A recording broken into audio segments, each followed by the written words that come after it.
বন্ধুরা, আজকের পর্বের অধ্যায়টি আমাদের দেখায় যে আব্রাহাম মহান বিশ্বাসী হওয়া সত্ত্বেও মানুষ হিসেবে কিন্তু দুর্বল ছিলেন। একই ঘটনার পুনরাবৃত্তি আমরা এর আগে মিশরেও অধ্যায় 12-তে দেখেছিলাম।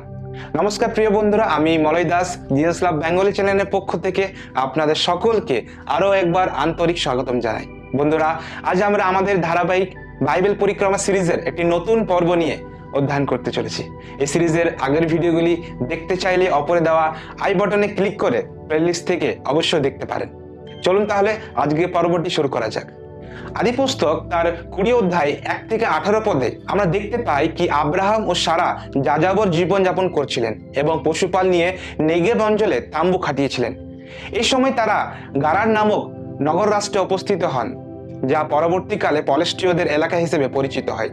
সেখানে তারা বিদেশি ও অস্থায়ী নিবাসী হলেও সে দেশের রাজা অবিমেলেকের শাসনে অধীনে ছিলেন। আদি পুস্তক তার 20 অধ্যায় 2 পদ আমাদেরকে বলে, আব্রাহাম ভয় পেয়েছিলেন যে সারার সৌন্দর্যের কারণে স্থানীয় লোকেরা তাকে হত্যা করতে পারে। বাইবেল বর্ণিত ঘটনা অনুযায়ী সারার বয়স তখন 90 হলেও তার সৌন্দর্য তখনও অমলিন ছিল। এর কারণ কি তা বাইবেল স্পষ্টভাবে বলেনি, তবে এটি হতে পারে ঈশ্বরের বিশেষ অনুগ্রহের একটি প্রতীকী। তাই আব্রাহাম মিশরের ঘটনার মতো এখানেও অর্ধ সত্যের আশ্রয় নেয়।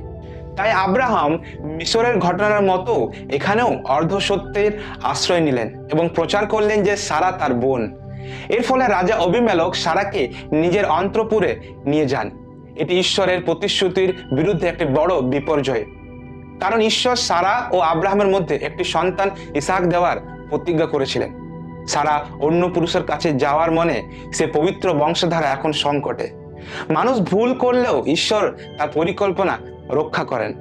আদি পুস্তক 20 অধ্যায় 3 পদ আমরা দেখি কি তিনি ঈশ্বর স্বপ্নে অবিমেলেককে দেখা দিয়ে সতর্ক করলেন যে তিনি যে মহিলাকে নিয়েছেন তিনি বিবাহিতা। অবিমেলেক যদি তাকে স্পর্শ করেন তবে তার মৃত্যু নিশ্চিত। অবিমেলেক অত্যন্ত সরল মনে ঈশ্বরকে বললেন যে তিনি নির্দোষ। আব্রাহাম ও সারা দুজনেই তাকে বলেছিল যে তারা ভাই বোন। ঈশ্বর স্বীকার করলেন যে অবিমেলেক সরল মনেই এটি করেছেন, আর সেই কারণে ঈশ্বর তাকে পাপে লিপ্ত হওয়া থেকে রক্ষা করলেন। আমরা শিক্ষা পাই ঈশ্বর কেবল আমাদের কাজই দেখেন না, বরং আমাদের অন্তরের উদ্দেশ্য বিচার করেন। পরের অংশে দেখি ভাববাদী হিসেবে আব্রাহামের পরিচয়। আদি পুস্তক তার 20 অধ্যায় 7 পদে ঈশ্বর অবিমেলেককে আদেশ দিলেন সারাকে ফিরিয়ে দিতে এবং আব্রাহামের কাছে প্রার্থনা চাইতে। অবাক করার মতো বিষয় হলো, আব্রাহাম ভুল করা সত্ত্বেও ঈশ্বর তাকে ভাববাদী বা প্রফেট হিসেবে সম্বোধন করেছেন। এখানে ভাববাদী মনে এই নয় যে তিনি শুধু ভবিষ্যৎবাণী বলতেন, বরং তিনি ঈশ্বরের এমন এক নিকটতম জন ছিলেন যিনি অন্যের জন্য মধ্যস্থতা প্রার্থনা করতেন। অবিমেলেক সকালে উঠেই আব্রাহামকে ডেকে জিজ্ঞাসা করলেন তিনি কেন এমন বিপদ ডেকে আনলেন। আব্রাহাম তখন খোঁড়া যুক্তি দিয়ে বললেন যে তিনি ভেবেছিলেন এই স্থানের লোকজন ঈশ্বর ভয়কারী নয়। সারা প্রত্যক্ষ পক্ষে তার সৎ বোন ছিল, একই পিতার সন্তান কিন্তু ভিন্ন মাতার, যা সেই সময় প্রচলিত ছিল কিন্তু পরবর্তীতে মসির ব্যবস্থায় নিষিদ্ধ করা হয়, যা আমরা লেবী পুস্তক তার 20 অধ্যায় 7 পদে দেখতে পাই। এরপর আমরা অবিমেলেকের রাজকীয় আচরণ দেখি। রাজা অবিমেলেক শুধু সারাকে ফিরিয়ে দিলেন না, বরং আব্রাহামকে প্রচুর উপহার যেমন মেষ, গরু, দাস দাসী দিলেন এবং নিজের দেশে যেখানে খুশি বসবাস করার অনুমতি দিলেন। তিনি সারার সম্মান রক্ষার জন্য 1000 রৌপ্য মুদ্রাও প্রদান করলেন।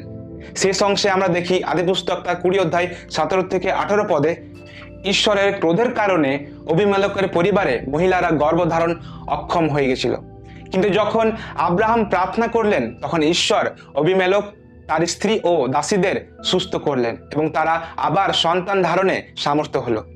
ঈশ্বর অবিমেলেককে সরাসরি বলতে পারতেন যে তিনি তাকে সুস্থ করে দেবেন, কিন্তু তা না করে আব্রাহামের দিয়ে প্রার্থনা করালেন। এর মাধ্যমে ঈশ্বর প্রমাণ করলেন যে তিনি তার মনোনীত প্রতিনিধিদের মাধ্যমেই পৃথিবীতে তার কাজ ও আশীর্বাদ প্রভাবিত করতে ভালোবাসেন। বর্তমানে এই ভূমিকা পালন করছেন পালক বা মণ্ডলী। আপনারাও আপনাদের যদি কোনো প্রার্থনা থাকে অবিমেলেকের মতো, আপনারা অবশ্যই আপনাদের প্রার্থনাগুলি ডিসক্রিপশনে দেওয়া গুগল ফর্মের মাধ্যমে আমাদের জানাতে পারেন। আমরা অবশ্যই আপনাদের জন্য প্রার্থনা করব এবং আপনাদের বিভিন্ন প্রশ্নের উত্তর দেওয়ার চেষ্টা করব। এই ভিডিওটি কেমন লাগলো কমেন্ট করে অবশ্যই জানাবেন এবং যদি ভালো লেগে থাকে তো অন্যদের সঙ্গে শেয়ার করবেন।